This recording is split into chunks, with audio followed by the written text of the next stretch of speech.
Aujourd'hui, je voudrais vous parler de l'article 17. L'article 17, qu'est-ce que c'est? C'est un article des traités européens qui organise, voire même qui institutionnalise, les relations entre les organisations religieuses et les institutions européennes.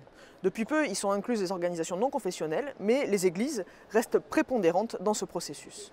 En tant que radicale de gauche, particulièrement attachée à la laïcité, je suis particulièrement vigilante à l'influence des organisations religieuses dans le processus législatif et le fonctionnement des institutions.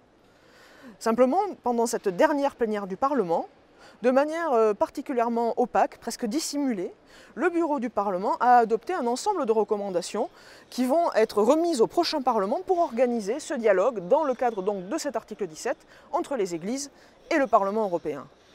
Je suis particulièrement préoccupée par les orientations de ce rapport. En effet, les préconisations qui y sont faites visent purement et simplement à faire en sorte que l'administration du Parlement soit le bras armé du lobbying des églises dans le processus législatif. Il est prévu de leur donner un accès direct aux rapporteurs et aux shadow-rapporteurs qui seront en charge des dossiers législatifs futurs. C'est pourquoi j'ai interpellé le président du Parlement en lui demandant de ne pas endosser ces recommandations, et c'est pourquoi je vais renouveler cet appel, bien sûr aux députés actuels, mais aussi je renouvelle cet appel aux députés futurs.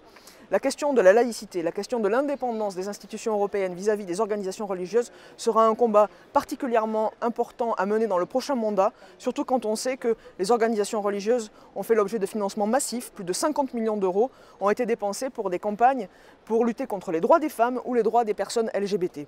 C'est donc une vigilance particulière à laquelle j'appelle les futurs députés européens qui seront au Parlement après les élections du 26 mai.